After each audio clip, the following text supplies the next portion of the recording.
El Evangelio de hoy es el signo de la bendición de los panes y de los peces, signo eucarístico. Y en él, por un lado, las primeras comunidades cristianas celebraban la Eucaristía. Por un lado, el signo litúrgico de la celebración de la Pascua, de la muerte y la resurrección de Jesucristo, y el significado de la fraternidad entre hermanos, ¿no? Lo podemos leerlo las primeras comunidades cristianas en los Hechos de los Apóstoles, ¿no? Entonces, el Evangelio es bien claro y bien concreto, ¿no? Por un lado, Jesús ve a una multitud y la pregunta, ¿qué tenemos que hacer para darles de comer, ¿no? Esa preocupación, ese interés. Muchas veces, frente a la indiferencia del hambre, de las personas que pasan hambre, que están muy presentes en la iglesia, ¿no? Siempre hay una gran preocupación por el que pasa hambre, pero también es real la indiferencia. Y frente a esa realidad, ¿qué hacer?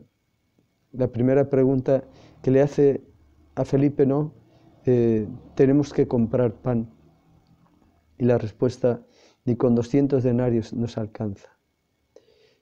Como dice el Evangelio, él sabe lo que va a hacer Jesús. Y ahí inmediatamente Andrés dice, ahí hay un niño que tiene 5 panes y 2 peces. Y Jesús, tráiganlo. Y lo coloca sobre la mesa. En primer lugar, la enseñanza.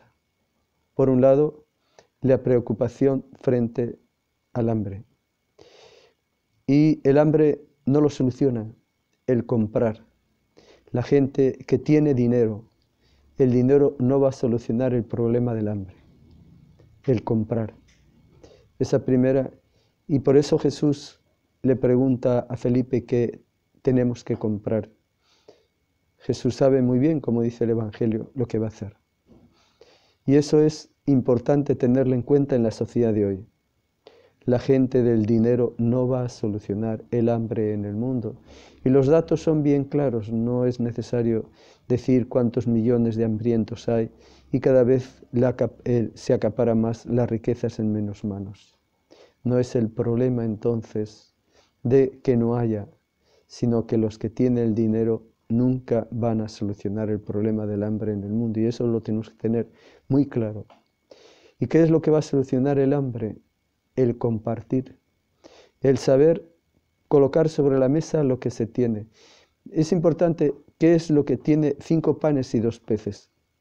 No se lo compran, es lo que tiene, no da lo que le sobra. No va a ver en el armario qué me sobra, no. Da lo que tiene. Y lo que tiene se coloca sobre la mesa.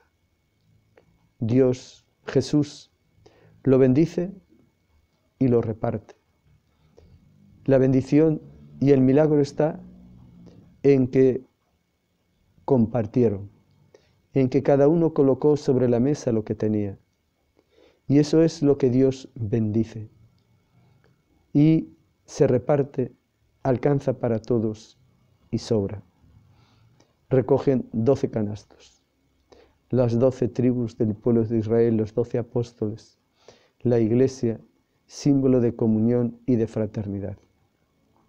Por eso la Eucaristía no solamente es recordar y celebrar litúrgicamente la pasión, muerte y resurrección de Jesucristo, es también vivir la fraternidad y la solidaridad. Eso eran las primeras comunidades cristianas y está bien claro en los Hechos de los Apóstoles.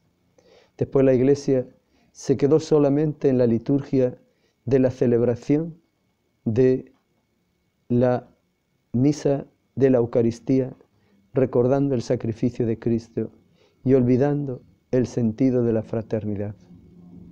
Por eso es importante como los cristianos pues a veces piden perdón porque no han venido a misa, pero nunca piden perdón porque no han vivido la fraternidad y la solidaridad en comunión con la Eucaristía. Por eso es importante retomar el sentido de lo que significa la fracción del pan y de esa manera poder vivir la Eucaristía en comunión con Cristo y en comunión con el hermano.